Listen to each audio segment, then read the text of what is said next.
kaleessa ani sagalee dhuman taa'aa ture akkaawuntii kiyyaa miilee tokko kuma dhibba lamaan akka gaariitti sagalee taatan biyya namaatiif dhufe. Sana booda waa'ee gargaarsaa waldaan tola ooltummaa salaalees waan tokko tokko kaasamee jennaaniyyi qoy ammaaf gargaarsi aturuu jedhee uummanni naannoo sana. Numoo isintu beekaa gargaarsi kan isin gootanu yoo karaan nuu baname sagalee nu taati dura karaan nuu bansiisaati sana booddee gargaarsatti deemina yoo barbaachisummaan barbaadamee jedhani tolee jenneeni tolee jenneeni viidiyoo dhuma baradhaticha sammaa dhiifama. Kana booda hadda sagalee nan jedhama viidiyoo dirqama qaba. Yeroo tu baratti dhuma gaariidha maa rakkoo qaba maal. Al tokko viidiyoo baradhu jedhime dhiifama al tokko. Jechuun uummatatti naa dubbattu si deebi'uu baara kennaa si deebiftus akkasumatti viidiyoon nuti deebisee irra gaari. viidiyoo booko barbaadani Amma waan jiru na gaafadhaati. anaan jiraattu seenee man Deebine bayara kun Dhugee simiti bar inni si faana ba'u gaa. awwaa biraatiif ammachooti waan Isin lammanuu eenyumee viidiyoo ta'a inni si faana ba'u inni si faana viidiyoo ba'u gaarii. Akkasuma. kunoo ayee dubbadhu. maa ijeen sodaadhamu. Kanaa achumaan gargaarsi mariyaa godhamu jedhamee jarriyyuu akkaawuntii kiyya jaarsa sana boollaa fudhee poost godheennaan gubanii achuma mamada jaziiraa biratti beellameetan aaree achumatti dubbataa bulle halkan guutuu inumaayyuu deemuu didanneen achirratti laayivii dhiisee rafe. Gabaabumatti gargaarsi hin barbaachisuutu hin taane waa'ee gargaarsaarraa manaa sofnu waa'ee sagalee karaan banamnaan gargaarsi rakkoo qabu jedhamee dubbatame.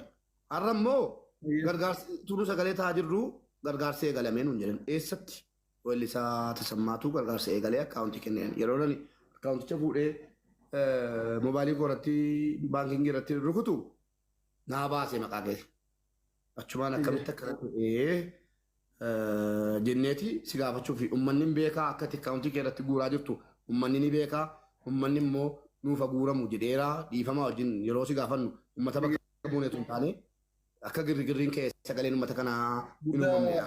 Guddaa galatoomii. Tokkummaa waan dabaltee yoo qabaatte kun dabaleera. Booda itti dabala siifa deebisu waan an gaafadhu qaba waan ta'eef booda innaan deebise amma siifa deebisu. Ayyee. Miyuutii irra jirta. Silaa ta'e Muyuutii irra jiru. Maammeenis Maalifiini? Qoy tasammaa koo. Yoo suuta deebisa rakkoon qabu mubee gaafadhati suuta deebisa rakkoon qabu gaafadhu. Fixeera poolisiinis itti dabalu ishi kanas fixeera. Ayyee carraa naa kennuu keessaniif guddaa galatoomadha. Maalifiin dhimmi buqqaatii uummata salaalee hunda keenya ilaallata. Yaa ta'uti immoo nuyi dursa isaa kan eegalle weellistoota naannoo nama 10 taanee eegallee jechuudha. Bakka asirratti nu haa guuramuuti waan dandeenyu uummata keenya buqqee hin dhaabbannaa waan jedhamuun kan waan kana eegallee jechuudha. Ammas yoo ta'e namoonni narratti galchan ammi maallaqa narratti galchanii lakkoofsi bilbila isaanii hunduu jira jechuudha. Borus immoo waan kana abbaan geexee afaan illee quba qabuu isaan mariisiseen dheengadda isaa waliin guurra jennee murteessinee jechumaan akkaawuntiin kiyya naalaa gubatee jedhe. Si alaa gubatee eeyyen kanaafuu maal godhuu qabna? Bakka manuma kee dhufanii ta'u. Abbaan geexee quba qaba? Quba qabee. Abbaa geexee waan salaanticha qoy. Abbaa geexee waan salaanticha yookiin immoo namna jirtanu abbaa geexeetti bilbilaa waamaa ammasitti. Bilbilaa waamaa. Ooloo kana qaban dhufannis jedhe. Ayyee. Sana booda itti fufnee maqaa namoota hanga maallaqaa lakkoofsa bilbila isaanii warreen irratti galchan hundi isaaniitu jira jechuudha. Bifa kana nusi waan kana erga walitti guurree booda bifa kamiin uummata kana biraan gahuu qabna waan jedhu mari'achaa tuma turree uummata kana bukkee dhaabbannaa uummata bukkee uummata beelee uummata dheebote kana jenneeti malee qarshii 40 yookaan 30 guurree tanaan nama wanni nama nu godhu hin jiru beektanii warra ofii hattuutitu hattuu adeema kanaa balleessa malee kaayyoo sanillee hin qabu. Tasammaa koo miira keessa jalaan galiin inaarinii hattuu namni jedhee hin jiru. Waan kana uummanni beekamtii itti qabaa jechuudhaa fi ammas immoo akka keessaa nama barreessaa nutti miiliyoona tokko oltu guurame guyyaa labatti ka jedhudha. Egaa hubannoon qabanu ta'a. Hubannoon qabanu ta'a jedha. Mubee utuma dubbannoo asii seeritti godhii haasaa keedda kutoo osoo hin taane abbaa geexee ammaatti. Amma akki gootanii maallaqni kanaan dura irratti guurame naannoo nama 14 wayiiti. Biyya alaatti namni irratti galche nama 2 qofa. Biyya keessa kan irratti galche nama 10 maqaa isaaniitii fi lakkoofsa bilbila isaanii isiniin kennaa jechuudha. amma maallaqa irratti galee fi namoota irratti galchan keessan hunda isaatu siin ergaa saniin ala birriin tokko irratti guurame warra sobesantu itti gaafatamaa jechuudha. Beektanii. Kanaaf immoo maallaqichas Tasammaa godhi ifama naa godhi. Tasammaa. Artistii yeroo jennu ifama nuu godhiiti asirratti silaasii finnee si gaafachuu hin qabnu. Uummatumatu nuu dhufuu qaba jennaani. Artistii Oromoo jechuun hunda keessan iyyuu ijuma hacaaluutiin isin laallaa. Jaaluun immoo eenyuun kan jedhu Oromoo guutuu. Maal jette? Uummanni nuu guuraa jedheera. Maal jette Mukaabar? Mubee niitorkii keessi fageesse mubee. Uummanni naannoo naannoo sanaan guura maallaqni kun hin jiru waan? Deebite amma dubbadhu. Hin jiru? Dubbadhu amma. Uummanni naannoo sanaa beekamtiisinii kenneera nuu guuraa jedheera akkasiin guuraartan immoo quba qabaa uummanni naannoo sanaa ka jedhudha gaaffiin.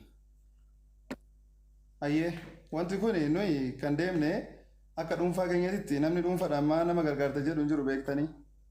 Amma soo ta'e immoo nama dirqiidhaan nuyi uummata kana gargaaran jenneeni gama dandeenyuun uummata kana bukkee gama artiitiinis gama maallaqaatiinis bukkee dhaabbannaa jenneeti malee yookaan maqaa uummata kanaatiin daldaluu maqaa uummata kanaatiin maallaqa kana walitti qabachuuf miti. Qarshii 30,000 yookaan 40,100 ta'e inni guddaan amantummaa ati walitti nuu qabi jedhanii ijoolleen bakka na buufannaan waan kana godhe malee yookaan maqaa uummata kanaatiin daldaluuf miti jechuudha. Amma warreen maqaa isaanii yoo barbaadan siniin kenna naannoo nama 10 kana jechuudha. Akka isaan biriin irratti galchanii fi sanii ala wanni irratti illee galan jiru. Booda immoo sinumatti dhiyeessinee abbaa keetiitti himeen ture waan kana yoo kana raawwanneen booda gara keekanitti dabarsinaa qaamanillee walumaan dhannee uummata kana biraan geenyaa jenneetuma dubbachaa turre akkasiin akka na hubattanii siniin jedha. Anis gahee tokkoon qaba akka nama tokkootitti uummata kana bukkee dhaabbachuudha. Akka nama tokkootitti gaheen qaba uummata kana bukkee dhaabbachuudha. Jalqaba irratti namoota komentii waa gaafadha. Ani ajandaa kana dhiifama naa godhaa warri gastii keessaa. Waa'ee maallaqaa kana ani silaa quban qabuun ture akka kiyyattan eddeen itti eenyu taa'ame hin beeku. Yeroo laayibii seenullee hin beekun. Ijoolleen laayibii irratti dhuftanii natti himtan tokko. Yaada keessan sila akkamitti maallaqni guuramaa akkamitti guursifama jettanii viidiyoo waraabdanii laayibii irratti yaa ooltani. Isinii galee laayibii waan arge irratti yaa ooltan amma immoo baga guurame kan jedhu faanis hin argaa jira jechuudha. Maa afaan 99 dubbattu nama maqsuudha amma gaaffii kottan darban. Isinii galee olii gadi hin dhayinaa. Yaada keessan hoo jibbiinsa nama dhuunfaarra qabaattanii nama dhuunfaa jibbaadhuma dhiisaa. Aasaa siifachin oofina. Yeroo tokko guuramu. Obboleessi dhaggeeffatu waa tokko sitti himaa tokkee. Qoy mubee. Qoy. Yoo jibbiinsa nama dhuunfaarra qabaattanii yaada nama sana jibbitan qofa mormaa malee nullee olii gadi eenyuun godhinaa jechuudha. Amma fakkeenyaaf handantaa dhimma maallaqa guuruu dhabuurraa nan ilaallatus aguuramuudhaan jiru. Ani uummata kiyya afanii sagalee taa'aa raga danda'e. Sinii galee. Innaa kaanii mana banattanii maallaqni guuramu jettanii iyyitu. Innaan inni kun immoo maalii guureedhamee gaafatame baga guuree jettan. Aboo olii gadi nun dhamaasinaa abbo yaaki. Nun dhamaasinaa ajandaa nurkaan jijjiirina. Sinii galee. Okay amma gaaffii kottan darba.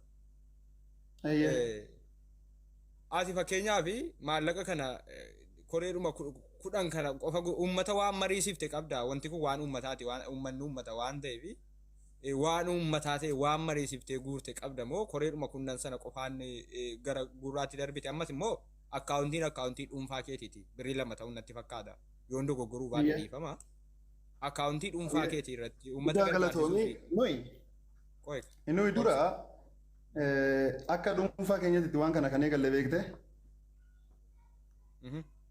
namni nuyi kurnan suni akka dhuunfaa keenyatti mirga guutuu qabna uummata kana gargaaruudhaayi. Akka dhuunfatitti jennaan bakka akkaawuntii dhuma keetti irratti walitti qabannee maqaa uummataatiin guuruun sirriidha. Uummata sababeeffatanii akka dhuunfaa keenyaatti guuruudhaanii uummata jechuun maqaa uummataatiin jechuun qo'ee amma waa si gaafan akka dhuunfaatti an guuraa jettee maqaa uummataatiin akka dhuunfaatti guuruun kee sirriidha. Maqaa uummataatiin uummata kana fakkeenya uummata kana biraan gahuudha nuyi akka gama weellistootaatti mirga guutuu qabna jechuun waan kana fedhiidhaan isaan irratti guurratanii uummataaf hojjechaa waan uummanni hin beekne tokko yoo hojjete mirga guutuun qaba jechuun hin danda'ama. Waan uummanni hin beekne maaliin hojjete? uummanni si mariisisee si kennatee maallaqa naa guuraa jedhee si kennatee uummannatti guurtuuf sun. Yoon jechuun yoona kennachuu baate akka nama tokkotti uummata kana bira dhaabbachuudhaan mirga hin qabu. Ulaagaa barbaachisu qabu uummata bira dhaabbachuuf ulaagaan hin barbaachisu daarektuma bira dhaabbattamoo ulaagaa barbaachisa.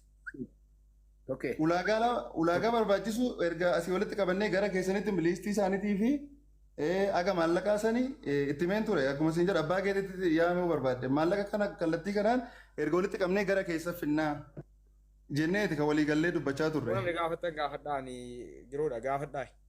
Ani an gaafataa jiru gaafadhaa. Gaafachuu caala tarii namni kun hawaasni naannoo koo Ismaa'il namatti hin jarjarina. Anaan nama waaminaan jettanii akkasiin namatti keessan hin barbaadu gara kootiin dhiifama naa godhaa yookiin lamuun waamuwannaa. Waamettan waameeni kabajumaan dhufee kabajumaan geggeeffamu fixaati. Maaliif jettu haasaan ni dubbate haasaan nama mararudha. Maal jedhe anumata kiyyaa fi waa gochuudhaaf eeyyama namaan gaafadhaa maal jedhaara. Koomentiidhaan nama rabsuudhaaf qusadhaati. Meemee namni kun yookiin nama naannoon sun kabaju ta'a. Sinii galee namni hundi gargaarsa guureef hattuu miti. Sinii galee nama gargaarsa guureen hattuu jechuun akka namni hin gargaaramne gochuudha. Tarii inni karaa kanaan hin beeku waan ijoolleen naannoo waan barbaadan jedhanu malee lafaa kaanee yookiin namni naannoo sun hin jaallata ta'a nama kan hin kabaja ta'a hin beeka ta'a. Nama walitti nama buusa beektaa tokkummaa wanta akkanaa kun nama walitti nama buusa.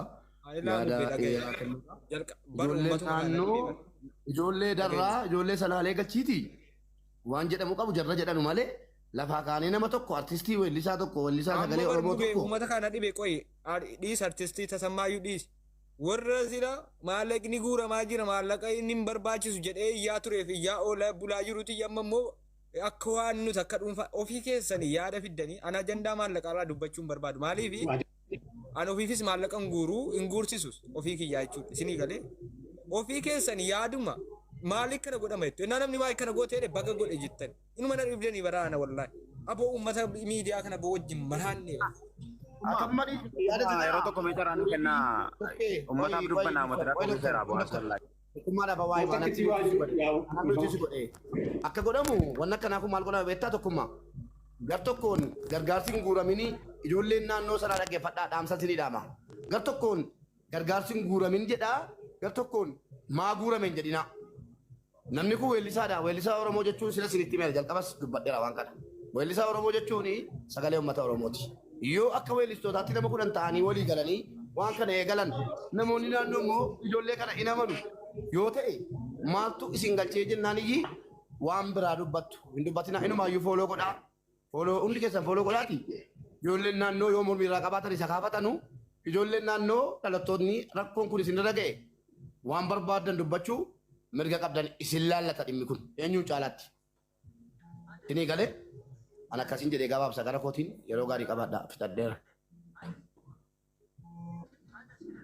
Dubbadus maal dubbadhu dhaadhisaa dubbadhu waan ansi gaafuun qabu tasamma walumaa galattee guurtee dhiiftee waan ansi gaafuun qabu miidhama uummata kiyyaa gadee gochuu malee kana boodaan guurtee dhiiftee abbaan fedhe guuree dhiisee akka dhuunfaatti maa guurtee maa dhiiftee nan ilaallatu isin argeera isin taazabeera waan ta'eef warra kaan itti fufii Ismaa'il.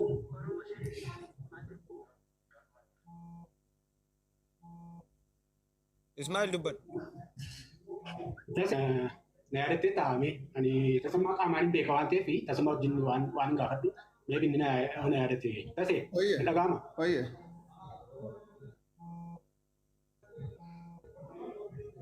Hin bahe tasummaan. Ani Ismaa'il hiriyaa boona hojii tokkollee si waraabneerra. Dhugaadha. Jira dubbii. Akkati na yaadattu fanii viidiyoo bahee. Ijoollee warri as jala jirtanu waan takkan haasa'a waan baay'eetu ta'a waan nuti qorsiisu. Mucaan kun bargis weellisaadha. Annan beeka itti dhiyeenyaan hin beeka. Karaan nu banamaadhaa akkas goone akkasiin geessuu dandeenya jettee annaawunsi gootee gargaarsa guuruunii fi innati immoo gara laafummaa kee ofuma keetii kiisii keetii baastee akkas gootu kunoo akka amma kunoo namni tokko jarjaree namni nama hin beekne jarjaree maqaan taane namatti babaasu. Waan akkasiitiif nama saaxilata seesiif hin jedhaa jiran. Amma suurri barbaadu addaan baasiiti gargaarsa guuruu jalqabneerraa jechuun yoo guuruu jalqabe ofii keetii kiisii keetii baafteetu asirratti baasaa asirratti jalqabaa isinis asirratti guuraa jechuu jetta. Innaa kana jettu immoo maal goota? Karaan akkasitti akkanaan waan akkanaa goone akkasitti haala kanaan karaan nuu banameera geessuudhaaf qophiirra jiraannuti namoota akkasii abaloo jedhamna jettee jaruma akka mubee kanatti jaruma akka tokkummaa kanatti utuu fiddee jarris irratti waan danda'an si gargaaranii yaada si kennanii waan ga'a waan gargaaramuu qabu gargaaruun ni danda'ama. Garuu gargaaruu namoonni keessanii kun amma gargaarsa funaanuudha. Kana namni kan adda baachuu barbaada natti fakkaata. Ani waan kana gargaaru. Guddaa galatoomii ka'umsa irraa ka'een sii kaasa. Ka'umsa isaa